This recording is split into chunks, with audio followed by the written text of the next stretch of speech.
الحمدللہ نحمدہ ونستعینہ ونستغفرہ ونؤمن بہ ونتوکل علیہ ونعوذ باللہ من شرور انفسنا ومن سیئات اعمالنا من یہدہ اللہ فلا مضل لہ ومن یضللہ فلا ہادی لہ ونشہد ان لا الہ الا اللہ وحدہ لا شریک لہ ونشہد ان سیدنا ومولانا محمدا عبدہ ورسولہ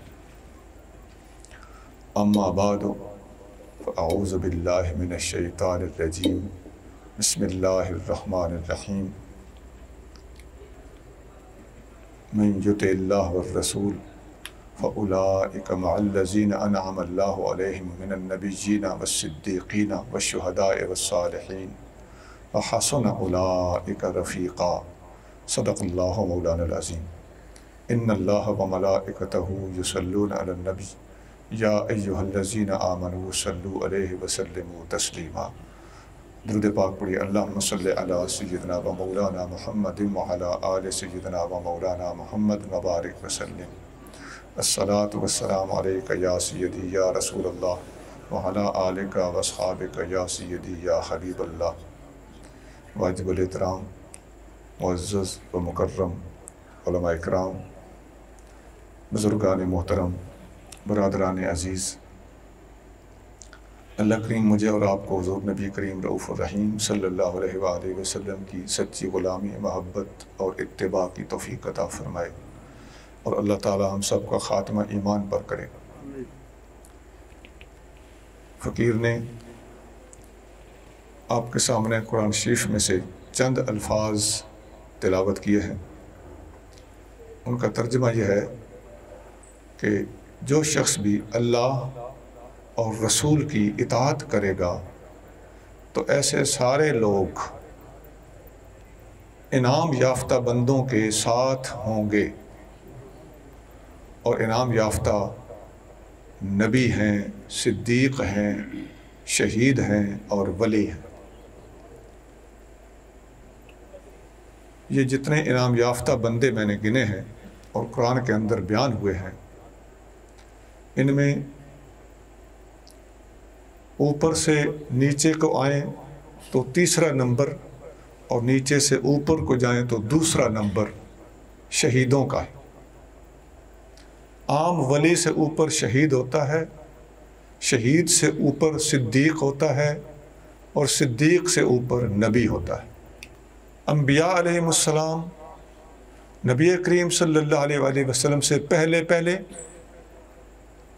اور نبی کریم صلی اللہ علیہ وآلہ وسلم انبیاء کے اس سلسلے کی آخری ہستی ہیں۔ حضور کے بعد نبوت نہیں، صدیقیت ہے۔ حضور کریم صلی اللہ علیہ وآلہ وسلم کے زمانے میں ہی ابو بکر صدیق کو صدیق کہا جانے لگا تھا، اور آپ کا اسم گرامی اور آپ کا لقب صدیق باقاعدہ آسمان سے نازل ہوا تھا، اور نبی کریم صلی اللہ علیہ وآلہ وسلم نے خود بھی، جبریل امین نے، اللہ تعالیٰ جل شانہ نے، بلکہ حدیث میں آتا ہے کہ ابو بکر کا نام صدیق ہر آسمان پر لکھا ہوا حضور نے خود پڑھا۔ یہی وجہ ہے کہ ابو بکر صدیق کو صدیق اکبر کہتے ہیں۔ باقی صحابہ کرام علیہم رضوان بھی درجہ بدرجہ یا اپنی اپنی کیفیات اور مقامات مرتب اور مکمل کرنے کے بعد درجہ صدیقیت کو پہنچے، اور ان کے بعد شہیدوں کا نمبر آتا ہے۔ لیکن ایسا بھی ہے کہ ایک صحابی صدیق بھی ہے اور وہی صحابی شہید بھی ہے، ایسا بھی ہے۔ دو درجے نبیوں اور صدیقوں کے، ان کے بعد تیسرا درجہ اوپر سے نیچے شمار کرتے وقت شہیدوں کا ہے۔ پھر ان کے بعد ولیوں کا، جو صرف ولی ہیں، مقام یہ بھی بہت بڑا ہے، لیکن جہاں تک تقابل کا تعلق ہے، نبی ولی سے اوپر شہید ہوتا ہے، شہید سے اوپر صدیق ہوتا ہے، صدیق سے اوپر نبی ہوتا ہے۔ یہ جتنے طبقات میں نے گنے ہیں، ان میں سے کوئی طبقہ بھی امتحان سے خالی نہیں۔ نبوت ایسا منصب اور مقام ہے کہ یہ کسی کمائی محنت مشقت کے نتیجے میں میسر نہیں آتا، یہ خاص اللہ کے فضل سے ملتا ہے، لیکن اس کے باوجود اللہ نے اپنے انبیاء علیہ السلام کو آزمائش اور ابتلاء میں ڈالا ہے، جبکہ باقی مقام و مرتبے یہ عطائی بھی ہو سکتے ہیں اور کمائے ہوئے بھی ہو سکتے ہیں، لیکن اولیاء علماء صلحاء فرماتے ہیں کہ باقی درجے ولایت کے اگر عطائی بھی ہوں اور اگر کمائے ہوئے بھی ہوں تو دونوں طریقوں سے ان کی کمائی کے اندر بھی اللہ تعالیٰ کی دی ہوئی توفیق کا عنصر موجود ہوتا ہے، لہذا ان کو بھی بالواسطہ یا بلا واسطہ اللہ کی عطا ہی سمجھنا چاہیے۔ اچھا، عام ولی کے لیے جتنا زیادہ اس کو آزمایا جائے گا اتنا زیادہ اس کا درجہ اور مقام مرتبہ ہوگا، اور نبوت اللہ کا فضل ہے، لیکن اس کے باوجود انبیاء علیہ السلام پر جو امتحانات اور ابتلاء اور مشکلات آئی ہیں وہ اولیاء اور شہداء اور صدیقین پر نہیں آئیں، سب سے زیادہ انبیاء علیہ السلام کو آزمایا جاتا ہے۔ حدیث میں آتا ہے کہ جتنا کسی کا مقام ہوتا ہے اتنا اس کو آزمایا جاتا ہے، سب سے زیادہ آزمائش میں انبیاء کو ڈالا گیا ہے، ثم الامثل فالامثل، پھر ان سے ان کے بعد والے رتبے کے، پھر ان سے ملتے جلتے اگلے رتبے کے لوگ، ان سے نیچے نیچے، لیکن سب سے زیادہ آزمائش کس پر آئی؟ اللہ کے نبیوں پر آئی۔ تو اللہ کا قرب حاصل کرنے کے لیے آزمائش، امتحان اور مشکلات ہر اللہ کے مقرب نے جھیلی ہیں اور برداشت کی ہیں، اس کے مطابق اس کو یا ولایت ملی ہے یا شہادت ملی ہے یا صدیقیت ملی ہے یا نبوت اللہ کے فضل سے تھی، اور اس کے ساتھ ساتھ ان کو آزمایا بھی گیا۔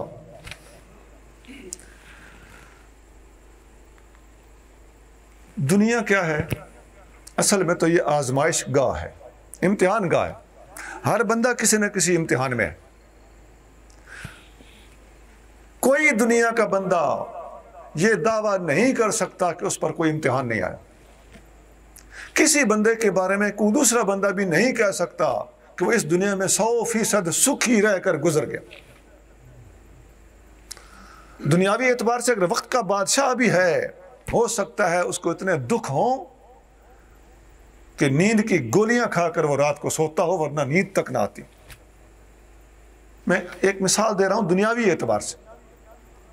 تو کوئی بندہ مشکلات سے خالی نہیں ہے، کسی نہ کسی کو کوئی نہ کوئی بیماری ہے، کوئی نہ کوئی مالی مسئلہ ہے، اولاد کا مسئلہ ہے، گھر بار کا مسئلہ ہے، دوستی دشمنی کا مسئلہ ہے، میاں بیوی کا جھگڑا ہے، کوئی نہ کوئی ابتلاء ہر بندے پر طاری ہے۔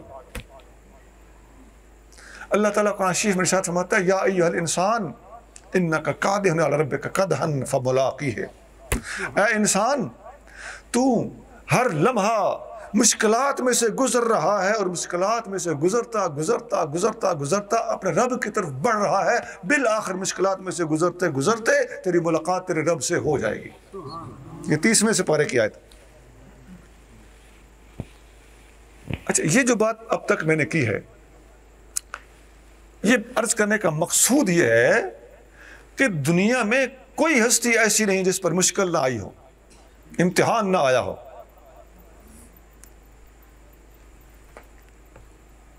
خواہ ولی ہوں، خواہ شہید ہوں، خواہ صدیق ہوں، خواہ نبی ہوں، اور خواہ میرے جیسے عوام۔ لہذا ہم یہ کسی قسم کی تخصیص نہیں بنا سکتے کہ فلاں کو آزمایا گیا اور فلاں کو نہ آزمایا گیا، فلاں طبقے کو آزمایا گیا فلاں طبقے کو نہ آزمایا گیا، فلاں خاندان کو آزمایا گیا فلاں خاندان کو نہ آزمایا گیا۔ یہ سب عوامی سطحی اور جذباتی باتیں ہیں۔ یہ دنیا ہے ہی آزمائش گاہ اور امتحان گاہ۔ اس عنصر اور اس فیکٹر کو اپنے دماغوں سے نکال کر باہر رکھ دینا چاہیے، جس طرح فطور کو نکال دیا جاتا ہے۔ ہر بندے پر امتحان آتا ہے، ہاں درجہ بدرجہ کی بات ضرور ہے، لیکن درجہ بدرجہ میں بھی گنو گے تو سب سے اوپر درجہ کس کا ہے؟ نبیوں کا، پھر صدیقوں کا، پھر شہیدوں کا، اور پھر عام ولیوں کا، اور پھر عام انسانوں کا، مسلمانوں کا۔ اچھا، نبی کریم رؤوف الرحیم صلی اللہ علیہ وآلہ وسلم سے پہلے انبیاء آزمائے گئے۔ نبی کریم صلی اللہ علیہ وآلہ وسلم کے زمانے میں خود حضور اور حضور کریم صلی اللہ علیہ وآلہ وسلم کے صحابہ اکرام نے امتحان دیکھے۔ نبی کریم رؤوف الرحیم صلی اللہ علیہ وآلہ وسلم کے بعد حضور کے صحابہ نے، اہل بیت اطہار نے اور امت کی عام شخصیات نے امتحان دیکھے۔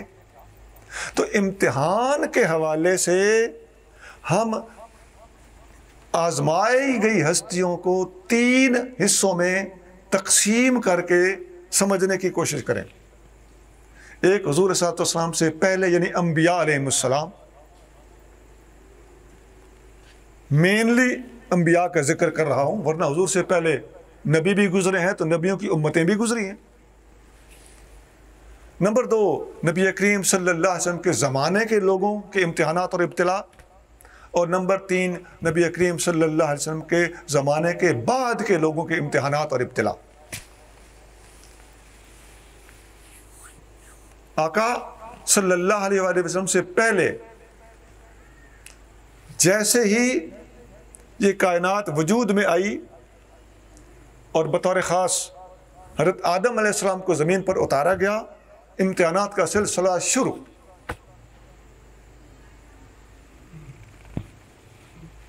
اور انبیاء علیہ السلام میں سے ہر نبی نے امتحانات دیکھے۔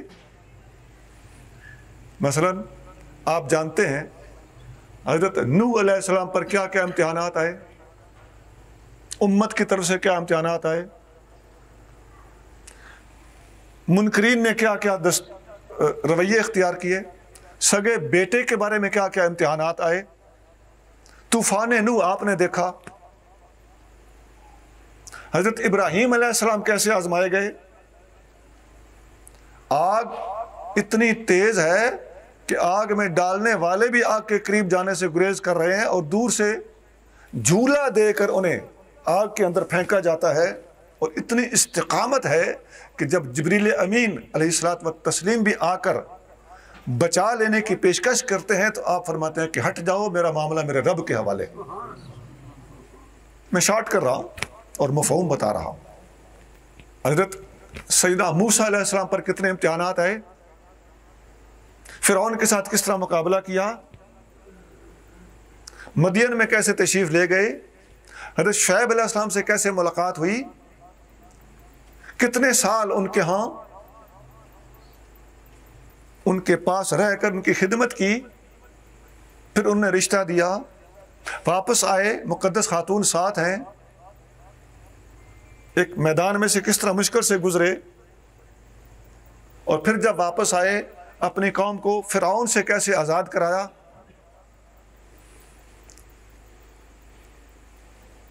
حضرت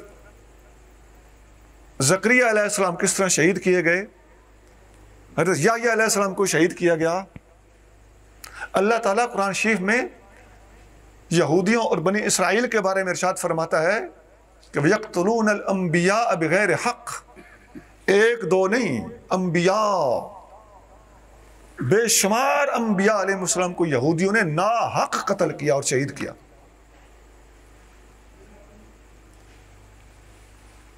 سیدنا عیسیٰ علیہ السلام کا دور آیا، ان کو یہودی قتل تو نہ کر سکے، وہ زندہ آسمان پر اٹھائے گئے، لیکن جو سازشیں یہودیوں نے عیسیٰ علیہ السلام کے ساتھ کی ہیں ان کو برداشت کر کے دکھانا عیسیٰ علیہ السلام کا ہی خاصہ ہے۔ تو ہر نبی کو اللہ تعالیٰ نے آزمایا اور بڑی مشکلات میں سے گزارا، اور اللہ کے انبیاء اللہ کے محبوب ہوتے ہیں، اور سب سے بڑے محبوب ہمارے نبی کریم صلی اللہ علیہ وآلہ وسلم ہیں، لیکن آقا کریم صلی اللہ علیہ وآلہ وسلم خود فرماتے ہیں کہ مجھے تمام انبیاء سے زیادہ آزمایا گیا۔ آپ جانتے ہیں بچپن سے لے کر کس طرح آپ نے پرورش پائی، پھر کن کن مراحل میں سے گزرے، صرف ظاہری اعتبار سے اگر دیکھا جائے تو آقا کریم صلی اللہ علیہ وآلہ وسلم جیسی مشکلات کسی اور نے نہیں دیکھی. تو یہ انبیاء علیہ السلام جو سب سے افضل ہستیاں ہوتے ہیں، اور تمام انبیاء علیہ السلام میں سے ہمارے نبی کریم صلی اللہ علیہ وآلہ وسلم سب سے افضل ہیں. ان سب کو آزمایا گیا، اور ہمارے آقا کریم صلی اللہ علیہ وسلم کو سب سے زیادہ آزمایا گیا. سیدنا و مولانا محمد کریم صلی اللہ علیہ وآلہ وسلم کی مقدس ذات کا جو زمانہ ہے، اس زمانے میں کن کن لوگوں پر کیا کیا امتحانات آئے، اور ان کو کیسے آزمایا گیا، اور انہوں نے کیسے شہادتیں پائی. اس امت میں سب سے پہلے شہید کون ہوا؟ وہ کوئی مرد نہیں، وہ ایک خاتون ہے، حضرت سمیہ، جن کو ابو جہل نے مکہ شریف کے اندر شہید کیا تھا نیزہ مار کر. اب ذرا غور کیجئے، تمام شہیدوں کے درجے اپنی اپنی جگہ پہ. انبیاء بھی شہید ہوئے، ان کا رتبہ اونچا ہے. صحابہ کرام بھی شہید ہوئے، ان کا رتبہ اپنی جگہ پر ہے. لیکن ایک خاص قسم کی خصوصیت حضرت سمیہ کو حاصل ہے، جو دوسرے کسی شہید کو حاصل نہیں ہے، کہ خاتون ہونے کے باوجود اس امت پہ سب سے پہلے شہید ہونے والی ہستی کا نام سیدہ سمیہ ہے. ان کے نمبر کچھ فالتو بنتے ہیں کہ نہیں؟ جداگانہ شان بنتی ہے کہ نہیں؟ خصوصیت واضح طور پر ان کو میسر ہے کہ نہیں؟ آگے چلیے. آقا کریم رؤوف الرحیم صلی اللہ علیہ وآلہ وسلم نے جب مکہ شریف سے مدینہ منورہ ہجرت فرمائی تو جنگیں ہوئیں. سب سے پہلی واضح اور مشہور جنگ کا نام جنگ بدر ہے. تو جنگ بدر میں 14 صحابی شہید ہوئے، جن میں سے 8 انصاری اور 6 مہاجر.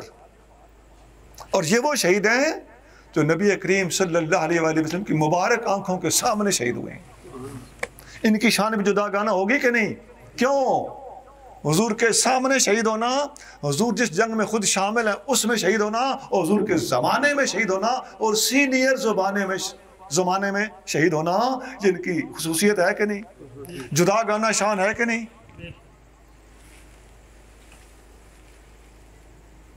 اس کے بعد جنگ احد ہوئی. جنگ احد میں 70 صحابہ اکرام شہید ہوئے، اور حضور کریم صلی اللہ علیہ وآلہ وسلم کے سگے چچا حضرت امیر حمزہ بن عبد المطلب رضی اللہ تعالیٰ عنہ بھی اسی جنگ احد میں شہید ہوئے. اور اتنی بھاری اور اتنی بڑی شہادت ہے کہ نبی کریم صلی اللہ علیہ وآلہ وسلم نے کسی اور ہستی کو سید الشہداء نہیں کہا. اگر کہا تو امیر حمزہ کو کہا کہ سید الشہداء ہے، تمام شہیدوں کا سردار ہے. جس ہستی کو نبی کریم صلی اللہ علیہ وآلہ وسلم خود اپنی مبارک زبان سے سید الشہداء قرار دیں، اس کی شہادت کی عظمت کا کوئی ٹھکانہ بتا سکتا ہے؟ نہیں. ایک اور بات بھی ہے، سید امیر حمزہ رضی اللہ تعالیٰ عنہ کو آقا صلی اللہ علیہ وآلہ وسلم نے سید الشہداء بھی کہا ہے، اور آپ صلی اللہ علیہ وسلم نے ان کو اسد اللہ بھی قرار دیا ہے، اللہ کا شیر. آقا صلی اللہ علیہ وآلہ وسلم نے بالخصوص کسی شخصیت کو نامینیٹ کرتے ہوئے اسد اللہ سوائے امیر حمزہ کے کسی کو نہیں کہا. اب ہم اور بھی کچھ ہستیوں کو سید الشہداء یا اسد اللہ کہتے ہیں، اس میں حرج کوئی نہیں، کیونکہ حضور کریم صلی اللہ علیہ وآلہ وسلم کے ایک ہستی کو کوئی لقب دینے سے دوسری ہستیوں کو وہ نام دینا منع نہیں ہو جاتا. جس طرح پڑھتے ہیں محمد الرسول اللہ صلی اللہ علیہ وآلہ وسلم، یہ ہمارا کلمہ ہے نا، اس کا مطلب یہ نہیں کہ اور کوئی رسول اللہ ہے نہیں. اسے کہتے ہیں تخصیص فی الذکر، یعنی ذکر میں تخصیص ہے، حقیقت میں تخصیص نہیں ہے. جیسے تمام صحابہ باب العلم ہے، سید علی المرتضیٰ رضی اللہ تعالیٰ عنہ کو باب العلم کا، تو یہ تخصیص فی الذکر ہے. بالکل اسی طرح جیسے حضرت امیر حمزہ کو اسد اللہ کہا گیا. اب یہ ساری باتیں سامنے رکھو گے تو اندر انصاف کی مشینری آپریٹ ہو جائے گی، مسئلہ حل ہو جائے گا۔ یا آپ کو مولا کہا گیا تو وہ تخصیص فی ذکر ہے، اس موقع پر کسی پس منظر میں ایسا لفظ کہا جاتا ہے۔ تو حضرت امیر حمزہ آقا کے سامنے شہید ہو رہے ہیں، سید الشہداء ہے، اسد اللہ ہے، اتنی بڑی شان کا شہید ہو رہے ہیں، حضور کے سگے چچا اہل بیت میں سے ہیں، تو ان کی شہادت کو کوئی شہادت نہیں پہنچ سکتی۔ شہادتیں سب بڑی بڑی ہیں، سب کی عظمت کو سلام ہے۔ ہمیں یہ ساتھ واضح کرنا پڑتا ہے کہ کوئی بدگمانی نہ کرے۔ اور آپ کو حضور صلی اللہ علیہ وسلم نے اسد اللہ کہا، یہ حدیث مستدرک حاکم میں 2 جگہ پر ہے، اور ایک اور قسم کی کتاب ہے نہج البلاغہ، اس میں بھی سید علی المرتضیٰ رضی اللہ تعالیٰ کی طرف منسوب ایک قول موجود ہے کہ نبی کریم صلی اللہ علیہ وآلہ وسلم نے امیر حمزہ کو اسد اللہ قرار دیا تھا۔ اور جنگیں ہوئیں، خندق ہوئی، حنین ہوئی، تبوک ہوئی، بے شمار شہادتیں ہوئیں، بے شمار صحابہ کرام نے شہادتیں پائیں۔ عزیزان اکرامی، سعد بن معاذ رضی اللہ تعالیٰ جب شہید ہوئے تو نبی کریم صلی اللہ علیہ وآلہ وسلم نے فرمایا کہ سعد کی شہادت پر عرش الہی کانپ گیا ہے، اتنی بڑی شہادت ہے۔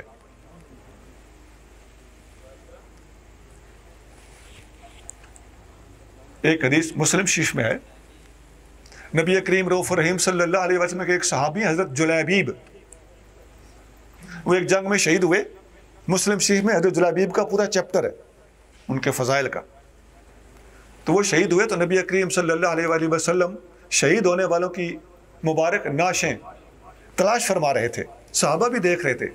تو صحابہ اپنے اپنے طریقے سے دیکھتے تھے، نبی کریم صلی اللہ علیہ وآلہ وسلم حضرت جلیبیب کو ڈھونڈ رہے تھے۔ اس کی وجہ کیا ہے؟ حضرت جلیبیب کے ماں باپ بھی نہیں تھے، اولاد بھی نہیں تھی، یعنی وارث کوئی نہیں تھا۔ اور بخاری مسلم حدیث ہے، حبیب کریم صلی اللہ علیہ وآلہ وسلم نے فرمایا، انا وارث من لا وارث لہ وانا مولا من لا مولا لہ۔ اس کا کوئی وارث نہیں ہوتا، اس کا میں وارث ہوں۔ اس کا کوئی مولا وارث والی نہیں ہوتا، اس کا میں والی ہوں۔ آقا صلی اللہ علیہ وسلم نے دیکھا، خود ہی آقا کی نظر پڑی، فرمایا یہ جلیبیب کی لاش ہے، اور اپنے ارد گرد 7 کو قتل کر کے پھر شہید ہوا ہے۔ ارد گرد 7 کافر پھڑکے پڑے تھے۔ تو حدیث میں آتا ہے کہ آپ نے ادھر کھڑے ہو کر، اور بعض کتابوں میں میں نے پڑھا ہے کہ آپ نے ان کی لاش مبارک کو ہاتھوں پہ اٹھا لیا اور قبر کی طرف چل پڑے اور فرمایا، ھذا منی وانا منہ، ھذا منی وانا منہ، یہ مجھ سے ہے میں اس سے ہوں، یہ مجھ سے ہے میں اس سے ہوں۔ کتنی بڑی شہادت ہے جی۔ یہ ساری شہادتیں اگر ہمیں یاد رہیں اور ہم اپنے ذہن میں رکھیں تو میں سمجھتا ہوں کہ نبی کریم رؤوف الرحیم صلی اللہ علیہ وسلم کی امت بالکل سیدھی راہ اختیار کر لے گی۔ یہ مسلم شریف میں حدیث تھی۔ بخاری شریف میں ایک اور حدیث، جنگ بیر معونہ، یہ سریہ تھا، اس میں نبی کریم صلی اللہ علیہ وسلم خود نہیں تشریف لے گئے تھے، آپ نے صحابہ اکرام کو بھیجا تھا۔ یہ وہ سریہ ہے، سریہ اس جنگ کو کہتے ہیں جو نبی کریم صلی اللہ علیہ وسلم نے صحابہ کی ٹیم کو لشکر کے طور پر، چھوٹے لشکر کے طور پر بھیجا ہو اور آقا اس میں خود شامل نہ ہوئے۔ تو یہ بیر معونہ کا جو سریہ تھا، اس میں بہت سارے قاری شریک ہوئے تھے اور 70 قاری شہید کیے گئے تھے۔ کافروں نے دھوکہ دے کر شہید کیا تھا، یعنی بلایا گیا تھا یا آپ صحابہ کرام گئے تھے جنگ لڑنے نہیں، اور انہوں نے آگے سے وعدہ خلافی کی مخالفین نے اور دھوکے سے ان کو شہید کیا۔ اب یہ دھوکے والا لفظ یہاں بھی ذرا فٹ کیجئے، یہ جگہ جگہ مخالفین کا کام ہوتا ہے دھوکہ دینا۔ تو مخالفین نے کوفہ میں بھی دھوکہ کیا تھا تو اس جگہ پر بھی دھوکہ کیا تھا۔ یہ بخاری وغیرہ میں حدیث ہے اور بڑی سینئر کتابوں میں حدیث۔ تو آقا صلی اللہ علیہ وسلم نے پورا مہینہ ان کافروں کے خلاف قنوت پڑھا، ان کے خلاف دعا فرماتے رہے پورا مہینہ۔ کہ جنہوں نے دھوکہ دے کر میری امت کے 70 صحابہ اور 70 قاریوں کو شہید کیا. یہاں بھی دھوکے کا لفظ بھولنا نہیں، دھوکے سے شہید کیا. اچھا، اس جنگ میں ایک صحابی شہید ہوتے ہیں، ان کا نام ہے حضرت حرام بن ملحان رضی اللہ تعالیٰ عنہ. حضرت حرام بن ملحان اس جنگ میں زخمی ہوئے اور ابھی ہوش میں تھے، شہید نہیں ہوئے تھے، زخمی حالت میں پڑے ہیں. تو اپنے زخم میں سے خون کی لپ بھر بھر کے اپنے منہ پہ ڈالتے ہیں، چہرے پہ، اور ڈال ڈال کے کہہ رہے ہیں فزت ورب الکعبۃ فزت ورب الکعبۃ. بار بار کہہ رہے ہیں رب کعبہ کی قسم میں کامیاب ہو گیا، رب کعبہ کی قسم میں کامیاب ہو گیا. ہاں جی، یہ عظمت ہے کہ نہیں؟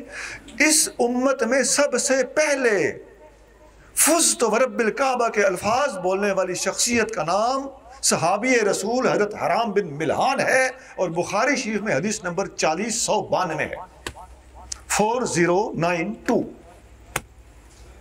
یہ بہت بڑی خصوصیت ہے کہ نہیں؟ اور اتنی محبت شہادت سے کہ خون کے بک بھر بھر کے اپنے چہرے پہ ڈال کے خوشی میں کہہ رہے ہیں فزت ورب الکعبہ.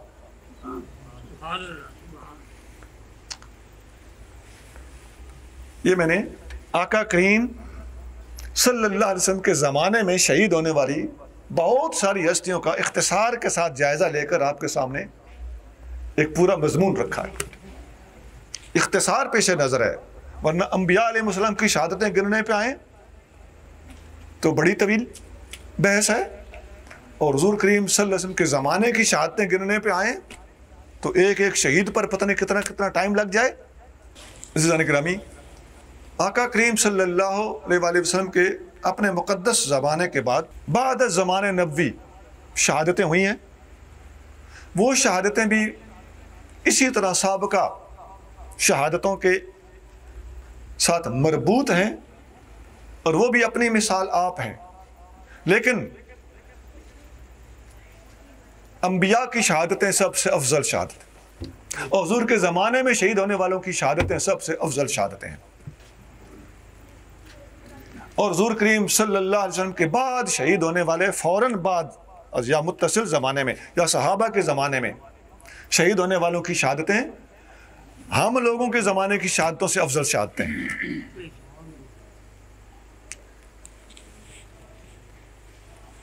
آقا کریم صلی اللہ علیہ وآلہ وسلم نے جب وصال فرمایا تو آپ جانتے ہیں مرتدین جگہ جگہ سے کھڑے ہو گئے تھے. ایک لشکر نبی کریم صلی اللہ علیہ وسلم نے خود اپنے سامنے تیار کیا تھا. اس لشکر کا تھوڑا سا پس منظر سن لے. نبی کریم صلی اللہ علیہ وسلم کے صحابی ہیں جنہیں حضور صلی اللہ علیہ وسلم اپنا اہل بیت کہتے تھے، حضرت اسامہ بن زید. یہ حضور کے گھر میں پلے بڑے، گھر میں پیدا ہوئے تھے. آپ صلی اللہ علیہ وسلم کی دودھ پلانے والی ماں اس کے بیٹے ہیں، اور حضور کے آزاد کردہ غلام کے بھی بیٹے ہیں، حضرت زید بن حارثہ کے. آقا نے صلی اللہ علیہ وسلم اپنے مقدس زمانے میں اپنی حیات طیبہ ظاہریہ کے آخری دنوں میں ایک سریہ بھیجا تھا. وہی سریہ جیسے میں نے کہا نا جس میں حضور نہیں جاتے تھے اور صحابہ کو بھیجتے تھے. حضرت زید بن حارثہ کو اس سریہ کا امیر بنا کر آپ نے بھیجا تھا جنگ کرنے کے لیے. اس جنگ کا نام ہے جنگ موتا. یہ بخاری اور مسلم میں حدیث موجود ہے، اور بہت کتابوں میں ان دو کا نام اس لیے لیا جاتا ہے کہ ان کے اندر بات آ جائے تو کسی اور کے حوالے کی حاجت نہیں رہتی. آقا صلی اللہ علیہ وسلم نے حضرت زید بن حارثہ کو امیر بنا کر جنگ موتا کے لیے روانہ کیا تھا. اور یہ بات یہاں ایک مناسب ہے، اما عائشہ صدیقہ رضی اللہ تعالیٰ عنہا فرماتی ہیں کہ نبی کریم صلی اللہ علیہ وسلم جس سریہ میں بھی حضرت زید بن حارثہ کو بھیجتے تھے تو اس سریہ میں کوئی بھی اور ہوتا حضرت زید کو ضرور اس سریہ کا سردار بناتا. اس کی وجہ یہ تھی کہ حضرت زید حضور کے منہ بولے بیٹے رہ چکے تھے. اللہ نے منع کیا تو اب بیٹا کہنے سے روک دیا گیا، لیکن محبت بیٹے والی تھی. تو آقا صلی اللہ علیہ وسلم ان کو ہمیشہ امیر بنا کر بھیجتے تھے. یہ بھی بہت بڑی شان ہے. باقی بھی بہت ساری ہستیوں کو امیر بنایا گیا, ان کی اپنے اپنی ٹھاٹ ہے. دیکھیے سب سے پہلا جو سریہ تھا اس میں امیر حمزہ کو امیر بنایا گیا, اس لیے امیر حمزہ کو امیر کہتے ہیں, ورنہ وہ امیر المومنین کبھی نہیں رہے. تو یہ اپو اپنی ٹھاٹ ہے. جنگ موتا کے لیے آقا نے جب حضرت زید بن حارثہ کو امیر بنا کر بھیجا تو وصیت فرمائی, نصیحت فرمائی کہ سب سے پہلے جھنڈا وہ پکڑے گا جس کو میں امیر بنا رہا ہوں, زید بن حارثہ. اگر زید بن حارثہ شہید ہو جائیں تو پھر میرے چچا کا بیٹا جعفر تیار جھنڈا پکڑے گا. اگر وہ بھی شہید ہو جائیں تو پھر عبداللہ بن رواحہ, یہ حضور صلی اللہ علیہ وسلم کے نعت خوان صحابی ہیں. اس زمانے کے نعت خوان جہاد کرتے تھے. تو فرمایا وہ جھنڈا پکڑے گا. اب 3 بندے عام طور پر کافی ہوتے ہیں, اس لیے آقا صلی اللہ علیہ وسلم نے 3 تک اہتمام فرمایا. جنگ کے لیے لشکر روانہ ہوا. اب بخاری مسلم میں حدیث ہے, نبی کریم رؤوف الرحیم صلی اللہ علیہ وآلہ وسلم مدینہ میں بیٹھ کر وہاں کا نقشہ بتا رہے, اپنی نبوت کی نگاہ کے ساتھ دور سے دیکھ رہے. آقا فرما رہے ہیں اخذ الرایۃ زید, زید نے جھنڈا پکڑا ہوا تھا, فاصیب, وہ شہید کیا گیا. ثم اخذ الرایۃ جعفر, پھر اس کے بعد جعفر طیار نے جھنڈا پکڑا, فاصیب, وہ بھی شہید کر دیے گئے. ثم اخذ الرایۃ عبداللہ بن رواحہ, پھر عبداللہ بن رواحہ نے جھنڈا پکڑا, فاصیب, وہ بھی شہید کر دیے گئے. ثم اخذ الرایۃ سیف من سیوف اللہ من بغیر امرۃ, پھر اللہ کی تلواروں میں سے ایک تلوار نے, اس کی ڈیوٹی نہیں لگائی گئی تھی لیکن خود حالات دیکھ کر آگے بڑھ کر اس نے جھنڈا پکڑ لیا. ففتح اللہ علیہ, اللہ تعالیٰ نے اس کے ہاتھ پر فتح عطا فرمائی. شہید ہونے والے کی شہادتیں بھی آقا نے بتا دی, اور جس کے ہاتھ پہ فتح ہوئی تھی اللہ تعالیٰ نے وہ فتح, آقا صلی اللہ علیہ وسلم نے وہ فتح بھی بیان فرما دی.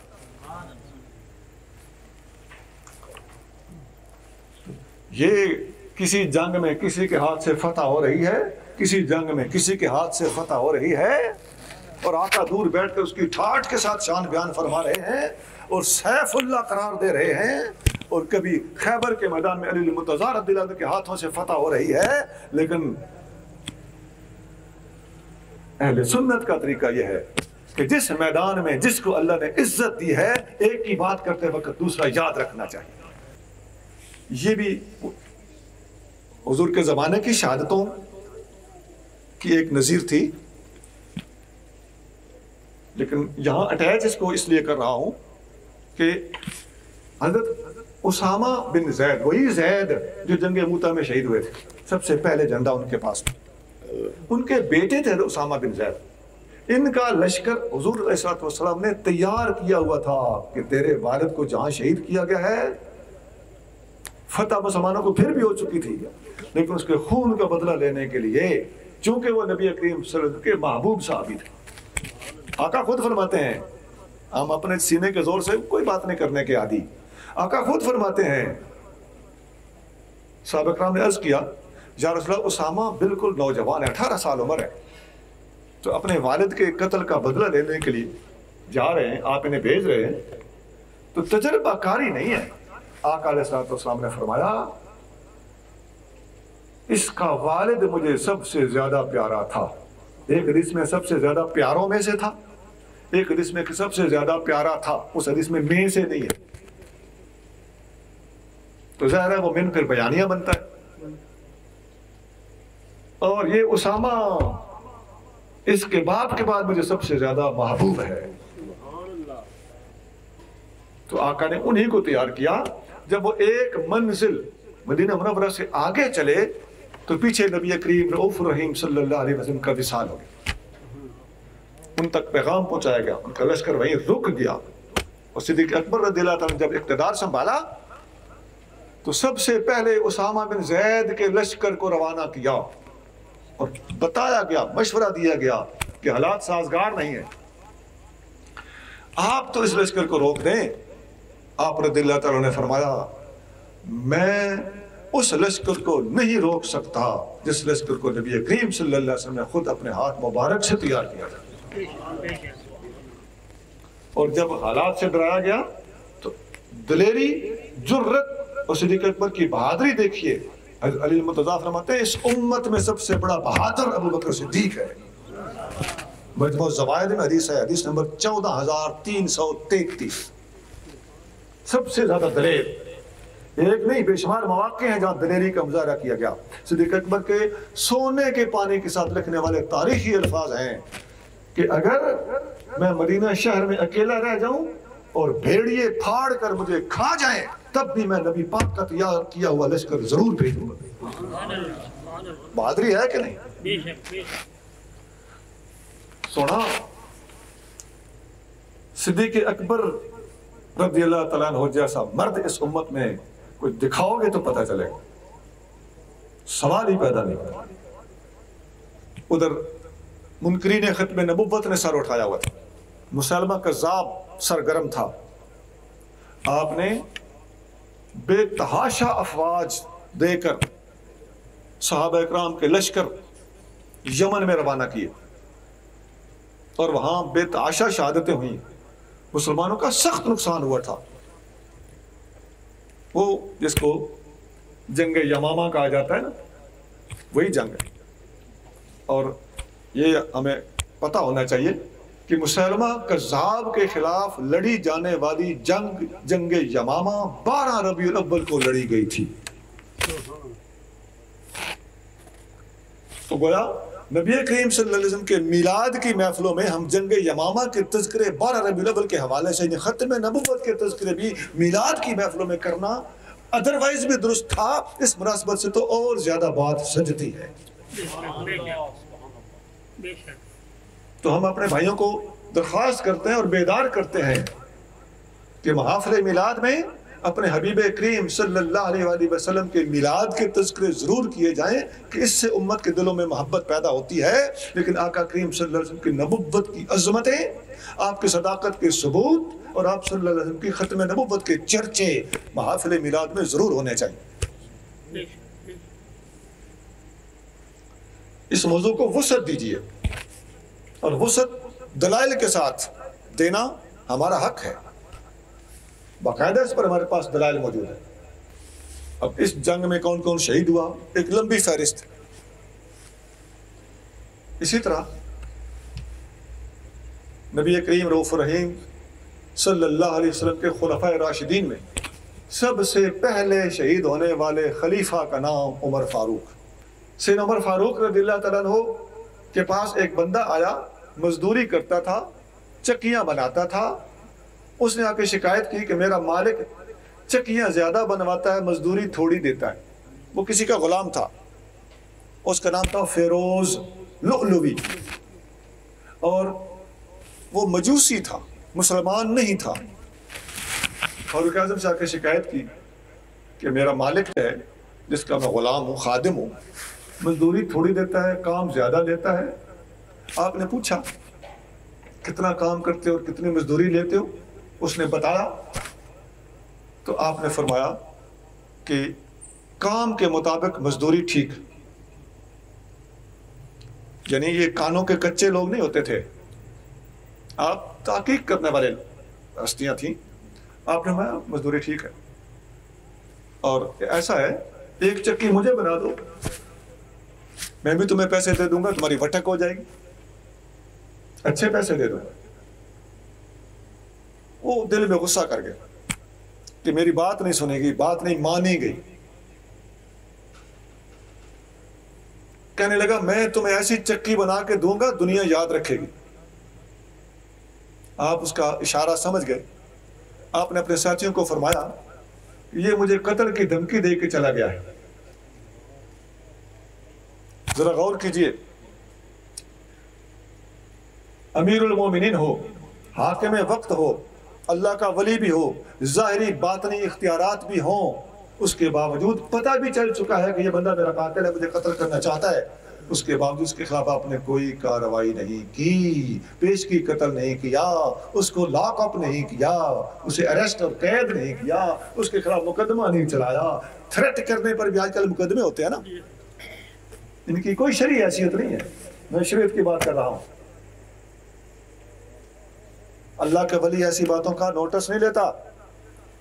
فاروق اعظم رضی اللہ تعالیٰ عنہ نے کوئی نوٹس نہیں، کوئی قدم نہیں اٹھایا۔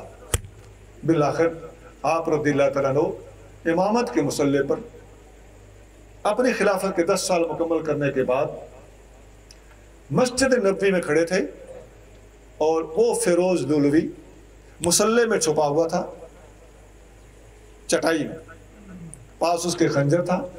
اس نے آپ امامت کرا رہے تھے تو پھوڑ میں سے نکل کے اس نے آپ پر حملہ کر دیا، پیٹ میں چھرے مارے، سخت زخمی ہو گئے، اور آنتیں باہر کو نکلتی تھیں، کھایا پیا ہوا، جیسی دودھ پیا آنتوں سے باہر۔ تو آپ رضی اللہ تعالیٰ عنہ نے آپ کی جگہ پر عبد الرحمن بن عوف نے نماز پڑھائی۔ دیکھیے نماز کی کتنی اہمیت ہے کہ اس حالت میں اتنی بڑی ہستی مسجد نبوی میں یوں زخمی ہو چکی ہے، لیکن صحابہ نے نماز مکمل کرائی۔ یہ نہیں کہ جی یہ نماز پڑھ دے رہے ادھر شہادتیں ہونی رہی، ایسا نہیں ہے، ادھر بھی یہی معاملہ ہے۔ میں نے پہلے ایک مثال دی ہے نا کہ یہ دھوکہ ایک جگہ نہیں، مسلمانوں کے ساتھ اور کافروں نے بھی دھوکے کیے ہیں جنگ بیر معونہ میں، وہ اس سے بڑا دھوکہ تھا۔ اور یہاں نمازیں پڑھنا یہ الگ فریضہ ہے، اور شہادت پانا ایک الگ اعزاز ہے۔ فاروق اعظم رضی اللہ تعالیٰ نے پوچھا یہ تھا کون؟ بتایا گیا کہ یہ فیروز دولوی مجوسی۔ آپ نے الحمدللہ میں کسی مسلمان کے ہاتھوں قتل نہیں ہوا۔ یہ بات بڑی عام ہے کہ نہیں کہ میں کسی مسلمان کے ہاتھوں قتل نہیں ہوا۔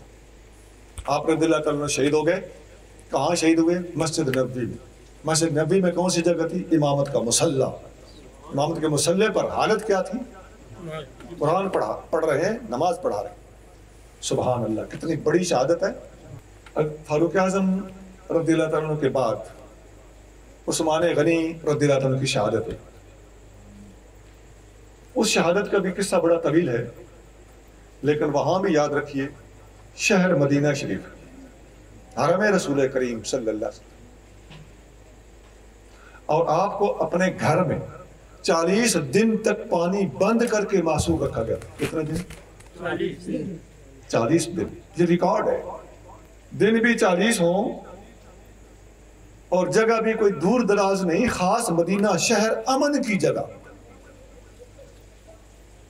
ظلم کی انتہا ہے کہ نہیں؟ اور پھر آپ رضی اللہ تعالیٰ عنہ، وہ لمبی حدیث کا میں آخری حصہ بتانے لگا ہوں۔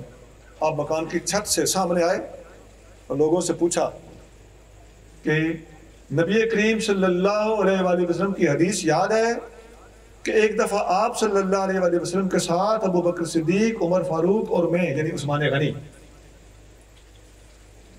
تو ہم 4 ہستیاں احد پہاڑ پر چڑھے تھے، تو احد پہاڑ لرزنے لگا تھا، تو آپ کریم صلی اللہ علیہ وآلہ وسلم نے فرمایا تھا اسکن یا احد، اے احد پہاڑ ٹھہر جا، تیرے اوپر ایک نبی ہے، ایک صدیق ہے اور 2 شہید ہیں۔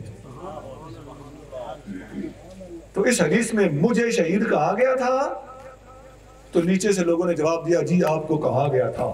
آپ نے فرمایا، اب یہ الفاظ ذرا غور سے سنا، آپ نے فرمایا اللہ اکبر شاہدو ورب الکعبۃ انی شہید ورب الکعبۃ انی شہید ورب الکعبۃ انی شہید۔ اللہ اکبر، ان لوگوں نے مان لیا ہے، گواہی دے رہے ہیں، رب کعبہ کی قسم میں شہید ہوں، رب کعبہ کی قسم میں شہید ہوں، رب کعبہ کی قسم میں شہید ہوں۔ یہ وہ ایک صحابی نے کہا تھا جنگ بیر معونہ میں، حضرت حرام بن ملحان نے، فزت برب الکعبہ۔ یہ وہی بات ہے کہ نہیں؟ لفظوں کا تھوڑا فرق ہے، بلکہ اس سے زیادہ ٹیٹ الفاظ ہیں، کیونکہ آپ نے پہلے نعرہ لگایا اللہ اکبر اور اگلوں کو منوایا کہ اگر مجھے آقا نے شہید کہا ہے تو شہید کرنے والے پھر کون ہوتے ہیں؟ اپنی آخرت کا سوچو. تو پھر بار بار ایک بار نہیں اللہ اکبر کے نعرے کے ساتھ لگانا جدا شان، اور ورب الکعبۃ انی شہید، جدا گانا شان، اور یہ الفاظ بار بار کہنا اور جدا گانا شان. پتہ چلتا ہے گلستان مصطفیٰ کے ہر پھول کی الگ رنگت ہے اور ہر پھول کی الگ خوشبو ہے. عزیزان گرامی، اللہ کریم اپنے محبوب صلی اللہ علیہ وسلم کی امت کو تحقیق کے ساتھ بات کرنے کی توفیق عطا فرمائے اور سارے معاملات پر نظر رکھنے کی توفیق عطا فرمائے. 2 خلفائے راشدین کی شہادت آپ نے اختصار کے ساتھ سنی. تیسرے نمبر پر سیدنا علی المرتضیٰ رضی اللہ تعالیٰ عنہ کی مبارک شہادت. آپ رضی اللہ تعالیٰ عنہ کے بارے میں نبی کریم صلی اللہ علیہ وسلم نے پہلے فرما رکھا تھا. اس عثمان غنی کے بارے میں بھی حضور نے فرمایا ہوا تھا کہ لوگ تم سے خلافت چھینیں گے، آپ نے اپنے ہاتھ سے خلافت نہیں دینی. علی المرتضیٰ رضی اللہ تعالیٰ عنہ کا جب دور آیا تو ان کے بارے میں بھی آقا نے فرمایا ہوا تھا کہ اے علی، ایک بدبخت آپ کے سر میں خنجر مارے گا اور وہاں سے خون نکلے گا، آپ کی داڑھی مبارک سرخ ہو جائے گی اور آپ شہید ہوں گے. اس بندے کو آپ پہچانتے تھے، اس کا نام تھا عبد الرحمن بن ملجم. یہ گھوڑوں گھوڑیوں کی لگامیں بناتا تھا. ملجم اصل میں یہ ملگم ہے، لگام بنانے والا. عربی میں گاف نہیں ہوتی تو گاف کو جیم سے بدلا گیا، معرب کیا گیا تو بنا ملجم.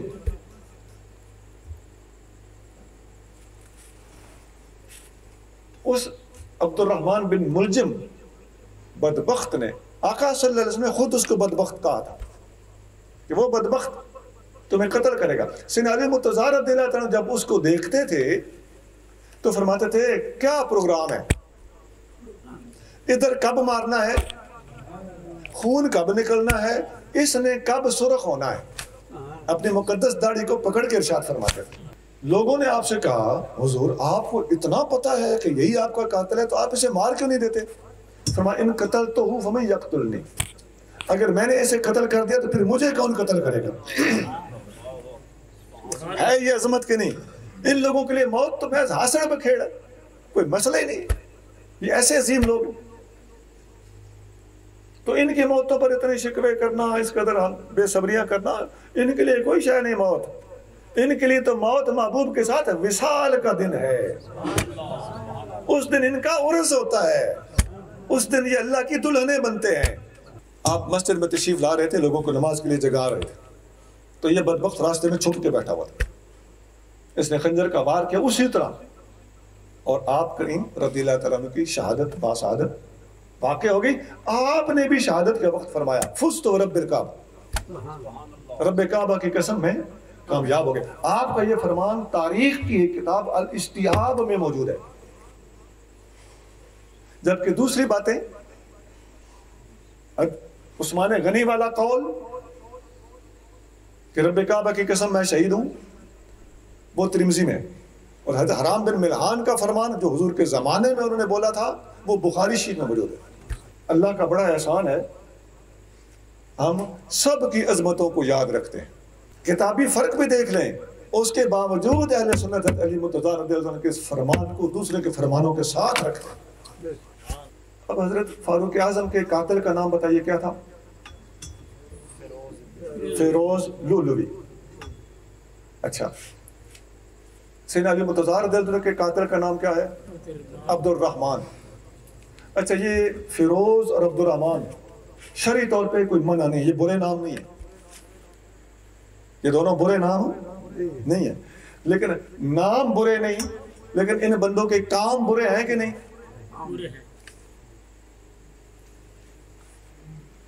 مثال کے طور پر ایک بندہ گزرا ہے ایران میں، اس کا نام تھا بہا اللہ.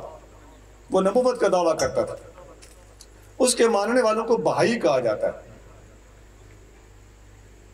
اب بہا اللہ نبوت کا دعوے دار ہے، وہ بندہ برا ہے یا بہا اللہ نام برا ہے؟ وہ بندہ برا ہے. اور دیکھیے آپ جانتے ہیں ہمارے علاقے میں ایک غلام احمد نام کا بندہ تھا جس نے نبوت کا دعویٰ کیا تھا, ہے کہ نہیں؟ اچھا, یہ غلام احمد نام برا ہے یا یہ بندہ برا ہے؟ اور دیکھیے ایران میں ایک محمد علی باب گزرا ہے. کیا نام ہے؟ محمد علی باب. اچھا, یہ محمد علی نام برا ہے یا وہ محمد علی اس شخصیت کا کام برا تھا؟ کوئی نہیں کہہ سکتا. اب دنیا میں جتنے محمد علی ہیں ان کے نام کو اس محمد علی کی وجہ سے رکھے گئے نہیں. میں نے بہت مثالیں دی اور بہت مثالیں آپ خود ڈھونڈ سکتے ہو, میرے پاس بھی اور بہت مثالیں ہیں جن سے پتہ چلتا ہے کہ ضروری نہیں کہ نام برا ہو, اصل میں کام برے ہوتے ہیں.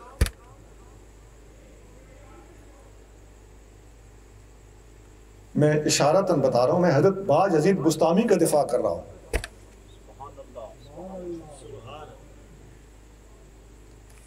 عزیزان گرامی, میں یہاں پھر بہت ہی لجاجت کے ساتھ منت کروں گا کہ خدا کا واسطہ ہے, ہم نے اللہ کے سامنے جانا ہے, ہم نے اگلوں کی بات کا غلط مطلب نہیں لینا, اپنے طرف سے غلط تشریح نہیں کرنی چاہیے, اور اگلا اگر صحیح بات کر رہا ہو تو قیامت کی تیاری رکھنے والا بندہ صحیح بات کو مان لے تو اس میں اس کا فائدہ.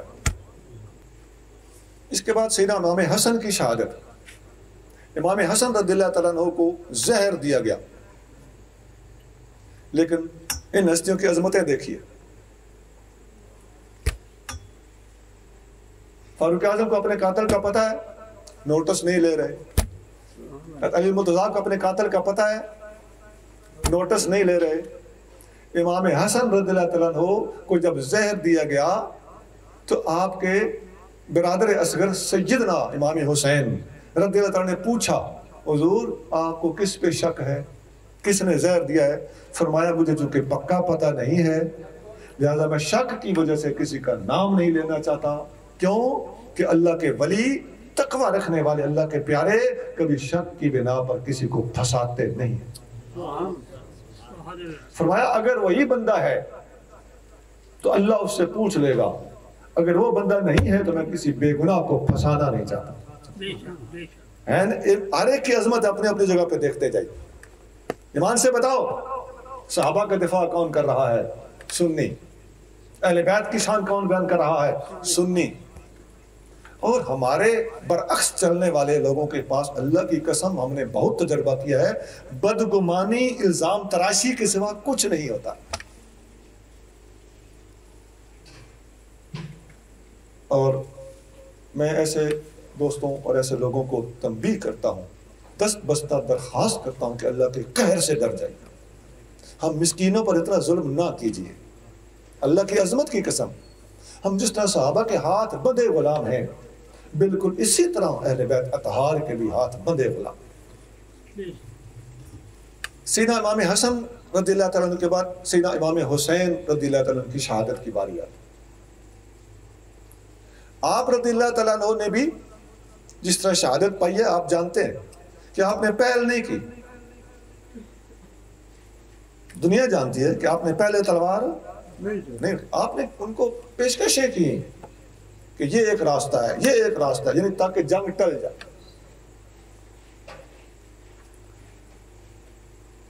لیکن وہ لوگ باز نہ آئے, بالآخر انہوں نے جنگ چھیڑی تو نواسہ رسول کریم صلی اللہ علیہ وسلم نے صرف جوابی کارروائی کی ہے, ورنہ جنگ میں پہل آپ نے بھی نہیں کی. اور یہ پہل نہ کرنا, ان کو قاتل کا پتہ تھا, پہل نہیں کی, اور انہوں نے بھی پہل نہیں کی. تو مختلف طریقوں سے شان ملتی جلتی ہے. یہ سارے امن کے پیکر ہیں. اور کسی خاص طور سے مسلمان پر پہل کرنا, یہ آپ رضی اللہ تعالیٰ عنہ نے اس بارے میں سخت احتیاط فرمائی. نام نہاد مسلمان, میں کہہ رہا ہوں, نام کے تو مسلمان تھے. اچھا, آپ کی شہادت کے بارے میں ایک خاص جملہ ہے جو داتا صاحب نے لکھا. آپ فرماتے ہیں تا حق ظاہر بود مر حق را مطابع بود بچوں حق مفقود شد شمشیر برکشی. یہ کشف المحجوب میں داتا صاحب کا فرمان فارسی زبان میں. اس کا مطلب یہ ہے کہ جب تک حق موجود تھا حسین حق کے ماتحت ہو کر چلتے رہے، اور جب حق ختم ہو گیا تو حسین نے تلوار کھینچ لی. ایک ڈیڑھ سطر ہے اور داتا صاحب نے رنگ بھر دیا. اس جملے کا مطلب یہ بنتا ہے کہ ابو بکر صدیق حق پر تھے، حسین حق کے تابع چلتے رہے، تلوار نہیں اٹھائی. عمر فاروق حق پر تھے، حسین حق کے ماتحت چلتے رہے، تلوار نہیں اٹھائی. عثمان غنی حق پر تھے، علی المرتضیٰ حق پر تھے، حسن حق پر تھے، امیر معاویہ حق پر تھے. ان 6 خلیفوں کے زمانے میں نبی کریم صلی اللہ علیہ وسلم کے نواسے نے تلوار نہیں اٹھائی. کیوں؟ چوں حق ظاہر بود مر حق را مطابع بود. جب تک حق موجود تھا حسین حق کے ساتھ رہے. چوں حق مفقود شد، جب حق ختم ہو گیا پتہ چلتا ہے کہ یزید کے زمانے میں حق ختم ہو گیا تھا، شمشیر برکشی، حسین نے تلوار اٹھا لی. ایک جملہ ہے چاروں خلفائے راشدین کو، امام حسن اور امیر معاویہ کو پاس کر کے رکھ دیا اور یزید کو فیل کر کے رکھ دیا، اور یہ مسئلہ بھی حل کر دیا کہ یہ کوئی 2 شہزادوں کی جنگ نہیں تھی اور اقتدار کا جھگڑا نہیں تھا. یہ بات اور جھگڑا حق اور باطل کا تھا. اگر اقتدار کی جنگ ہوتی تو امیر معاویہ کے زمانے میں بھی جنگ چھڑ جاتی، حسن علی عثمان عمر فاروق اور ابو بکر صدیق کے زمانے میں بھی یہ جنگ چھڑ سکتی تھی، لیکن وہاں نہ چھڑی اور اب چھڑی. پتہ چلتا ہے کہ 6 زمانے حق کے زمانے تھے. یزید کا زمانہ باطل کا زمانہ تھا، حق کے مفقود ہونے کا زمانہ تھا. اب آپ رضی اللہ تعالیٰ عنہ کی شہادت کے بعد جب آپ کا سر مبارک کوفہ سے شام اور شام سے مدینہ منورہ پہنچایا گیا تو آپ کے سر مبارک کو جنت البقیع میں اپنی مقدس والدہ کے پہلو میں دفن کیا گیا. اور جب مدینہ میں اہل بیت کا قافلہ پہنچا تو مدینہ والوں کو خبر ہو گئی. وہ نیٹ کا زمانہ تو تھا نہیں، موبائل نہیں ہوتے تھے، ٹیلی فون نہیں ہوتے تھے.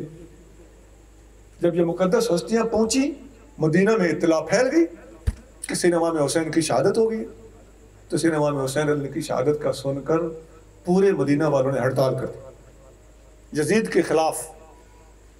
ایک آدمی نے جوتا اتار کر ایسے پھینکا کہ میں نے یزید کی بیعت یوں اتار دی ہے جیسے یہ جوتا اتار دیا ہے.